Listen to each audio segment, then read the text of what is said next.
Bienvenue au 67e Festival de Cannes pour Inside Cannes.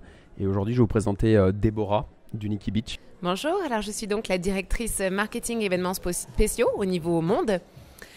Donc nous sommes effectivement à Cannes, à l'intérieur du Carlton, dans le lobby, dans un lieu qui s'appelle le Petit Bar Nikki Beach by Grey Goose, qui est donc notre deuxième lieu cette année, où nous avons recréé une ambiance un peu particulière, c'est celle du Speakeasy, avec un décor complètement nouveau, complètement transformé pour le Nikki Beach cette année.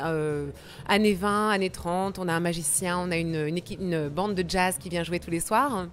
Donc c'est quand même très, très nouveau à Cannes, je dirais, et on a eu un fort succès. C'est aussi pendant la journée le lieu qui nous sert pour nous à organiser nos press junkets, nos interviews films. Donc on a reçu le premier jour Nicole Kidman, suivi de Naomi Watts, suivi de toute l'équipe des Expendables 3. Donc j'étais entourée de Schwarzenegger, de Stallone, d'Harrison Ford.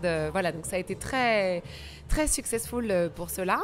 On a également la plage, donc Nikki Beach La Plage, qui se trouve à côté de la plage du Carlton, qui est un lieu qui nous appartient depuis 12 années consécutives, donc où on organise les breakfasts Nikki's, les lunchs, les dinners et les after-parties, évidemment.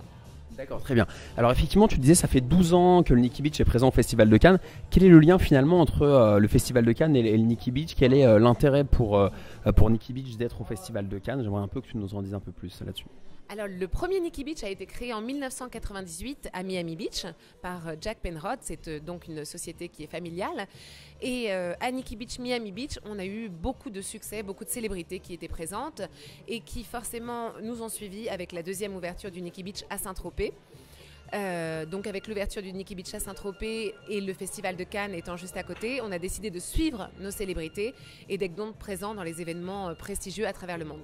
Donc aujourd'hui, on est là à Cannes depuis la 12e année consécutive, à Toronto depuis 5 ans et puis à Venise, ce sera la 3e année consécutive, à Sundance également. Et on va se développer à travers le monde sur tout ce qui est événements spéciaux. Félicitations. Comment tu définirais le principe du Nikki Beach? Qu'est-ce que le Nikki Beach en quelques mots pour toi? Quelle image ça véhicule? Quelles sont les valeurs finalement? Alors on a une quote, je dirais, qui s'appelle Celebration of Life. Celebration of Life, je crois que ça le dit complètement. Nikki Beach, c'est vraiment un lieu où les célébrités, les VIP se sentent bien, se sentent protégés.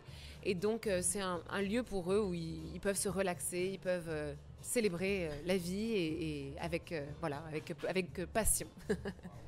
Donc c'est un peu le havre de paix pendant le Festival de Cannes. Si on s'arrête vraiment au festival, c'est vrai que c'est un lieu où on peut vraiment se relaxer dans la cohue cannoise et l'émulsion du festival. Quel est l'avenir du Nikki Beach au Festival de Cannes dans les prochaines années? Est-ce qu'il y a des directions qui vont être prises ou est-ce que vous allez perdurer dans ce sens-là? Alors l'avenir du Nikki Beach en général déjà est quand même très prometteur puisqu'on est en train de grandir. On a déjà 10 clubs permanents. Je ne vais pas tous les citer, mais on est présent dans 12 villes à travers le monde. On ouvre notre 11e lieu permanent cette année, donc à Bali. Et on est en train de créer notre division Hotel and Resort. Donc on est quand même très fort au niveau des clubs permanents. Et sur Cannes, on garde la même stratégie parce que c'est une stratégie qui est gagnante et qui est très, très successful. On va simplement la développer, la rendre encore plus forte, faire en sorte qu'on reste vraiment un lieu où l'univers du cinéma se sente bien accueilli et puisse organiser des réceptions films, des films interviews, etc. chez nous. Quelle est ton histoire, toi, avec le Nikki Beach, en fait, finalement? Comment tu t'es retrouvé au Nikki Beach? Est-ce que tu peux nous raconter un peu cette histoire? Moi, mon histoire, ça a commencé à Cannes, justement. Donc oui, c'est intéressant que tu me poses cette question. À Cannes, il y a quelques années, j'ai découvert le Nikki Beach dans toute sa splendeur, avec le champagne, avec la fête, avec les célébrités, avec le cinéma omniprésent. Et je suis tombée amoureuse du Nikki Beach cette année-là. Et donc, j'ai tout fait pour essayer de travailler pour eux, avec eux. Et donc voilà, c'est une histoire qui a commencé à Cannes. D'accord, très bien. C'est vrai que le Nikki Beach, moi j'aime beaucoup aussi. Je l'ai découvert en 2005 à Cannes. Je me souviens qu'à l'époque, c'était pas couvert, c'était à ciel ouvert à cette époque-là. Il y avait une énergie folle et en tout cas, longue vie au Nikki Beach. Et si tu as le mot de la fin, c'est à ton tour. Alors le mot de la fin, on a donc Celebration of Life et on en a une deuxième, c'est Tell Only Your Best Friends. C'est vraiment pour nous très important de savoir que Nikki Beach, c'est un lieu qu'on essaie de préserver et donc voilà, c'est Tell Only Your Best Friends.